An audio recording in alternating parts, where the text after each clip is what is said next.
안녕하세요, 학생님. 저는 네이버 지식인에서 어떤 중딩분, 그러니까 학생님, 학생님의 질문을 제가 좀 요약을 해 봤는데요. 지금 중3 올라가신다고 했고요. 3년 전에, 그러면 3년 전이면 초등학교 6학년 때 중학교 3학년 과정을 인강으로 공부를 했다고 했고요. 그래서 도형 공부를 지금 안 하셨다고 하셨고, 그 왜 안 하셨는지는 모르시겠지만 아마 선행을 좀 빨리 빼고 싶으셨나 봐요. 그리고 현재는 고등 상과정을 공부를 하고 있는데 2차 함수와 근의 개수 관계에서 어려움이 있다고 했습니다. 그러면 중3 거를 다시 복습하셔야 되나? 선행에 대해서는 제가 제 유튜브에서도 말씀을 들었는데, 제가 요약해서 말씀을 드리면 어, 얼마나 말이 빨리 달리잖아요. 속도를 얼마나 내느냐, 이거를 그 신경을 쓰시는 사람들이 굉장히 많죠. 왜냐면은 옆집 철수도 이미 보고 있고 전교 1등 하는 친구도 보고 있고 잘하는 애든 못하는 애든 빨리 달리고 있으니까 내가 안 하면은 뒤처지는 것 같고, 그런 불안 심리에서 그 선행을 되게 많이 하는데 저는 이거 진짜 반대입니다. 우선 학생님이 중3이니까 이제 좀 중3 수준에서 제가 알아들을 수 있는 용어대로 제가 설명을 드릴게요. 나선형 나선형 구조라고 하면 말이 좀 어렵죠.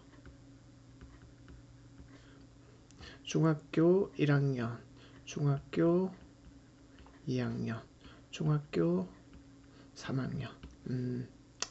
이게 왜 속도를 빨리 빼는 게 그렇게 중요한 게 아니냐면, 어, 아마 학생님이 1학년 때 1차 방정식을 배웠을 거예요. 근데 이 방정식이라는 거를 중학교 2학년 때는 연립 방정식의 형태로 배우죠.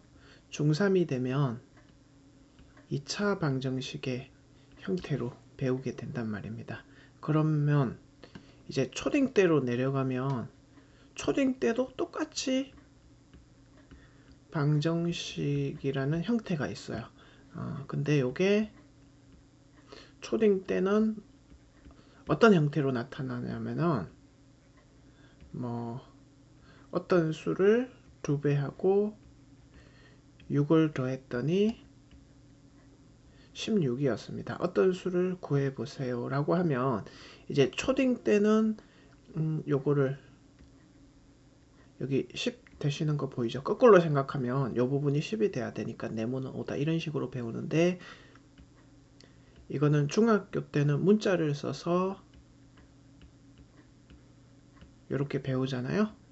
그죠? 근데 똑같은 형태인데 연립 방정식은 문자가 2개다라는 형태로, 사실 원리는 알고 보면 이거 1차 방정식의 연속이에요. 단지 문자만 2개일 뿐이고, 학생님, 나선형 그 구조라는 것은 바로 이런 뜻입니다. 그러니까 저학년에 심화를 잘 배우게 되면 지금 내 공부가 수월해지는 이런 구조로 되어 있습니다. 그러니까 똑같은 방정식을 조금 더 깊이 있게 자세하게 배우는 구조, 이게 바로 나선형 구조라고 합니다.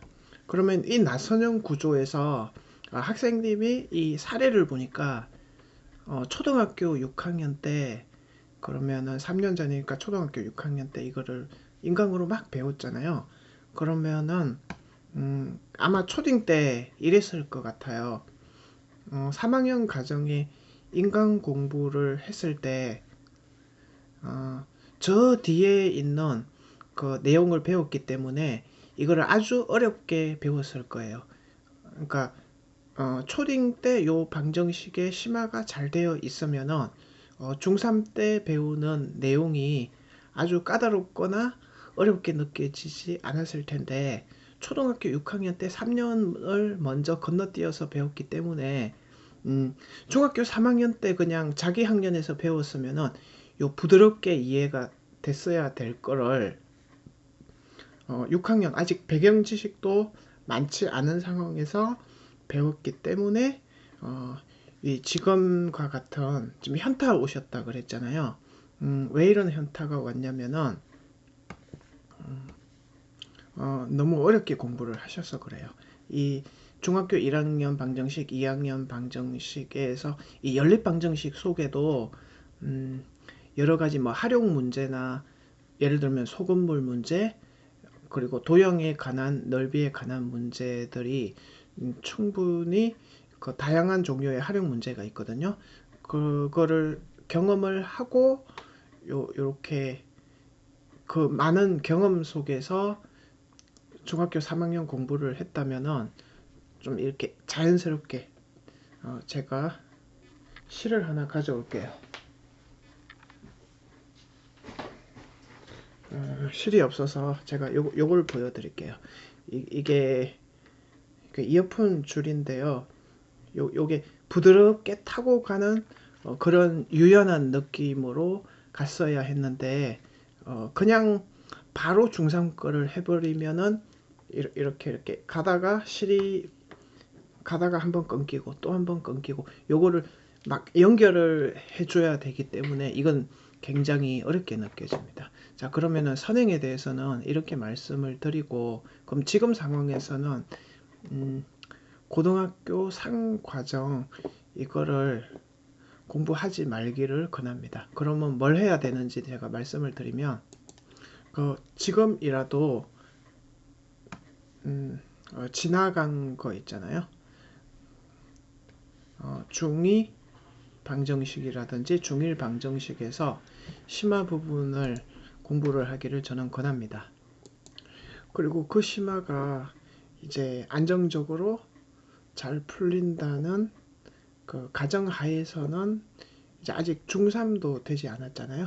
중3에 있는 2차 방정식을 이제 훑어보면서 똑같이 여기 있는 심화도 한번 먼저 건드려 보시고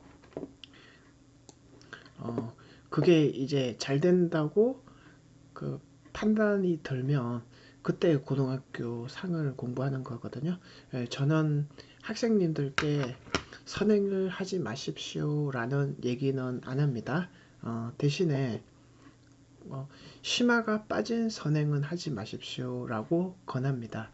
내가 그 선행을 한다는 것은 그 내 학년의 심화뿐만 아니고 나보다 아래 학년에 있는 심화 문제, 심화 문제라고 하면 어렵게 생각하지 마시고 보통 뭐 문제집으로 따지면 A급 수학이나 수학의 신이 한때 되게 유행을 했는데요. 일품 여기 있는 고난이도 문제 있죠. 그게 내가 수월하게 그리고 답도 정확하게 나오고 그리고 짧은 시간 안에 제가 이거는 딱 정해 드릴게요.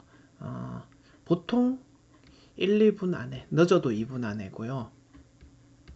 아주 그 고난이도가 안 나는 요 시간 안에 척척 풀리고 정확하게 풀리는 정도가 되셔야지 위에 학년에 그 선행을 할 저는 뭐 자격이라고 해야 되나? 자격이라고 하면은 조금 그러니까 선행 공부를 했을 때 효과를 볼 수 있다 이겁니다. 그리고 선행은 진짜 필요한 학생들이 있어요. 진짜 내가 만약에 그 100명 중에 한 1%에서 4%, 최대 많이 잡으면 한 4%, 그 정도 안에 드는 수학 실력인지 한번 체크를 해 보시고, 꼭 이 퍼센트지가 아니더라도 내가 학교에서 하는 수학이 너무 지루하게 느껴져요. 그래서 좀 어려운 문제를 풀어야 공부한 것 같은 이런 느낌이 드는 학생이 있거든요. 사실은 이런 학생들이 선행을 해야 진짜 선행이 의미가 있고 가치가 있고 잘 되는 거예요. 그래서 그 저학년 심화를 체크를 해보고 그 다음에 그 중3 거를 복습을 하시던 위로 선행을 가시던 이렇게 하는 겁니다. 네, 저는 이상 수학탐정 제이였습니다.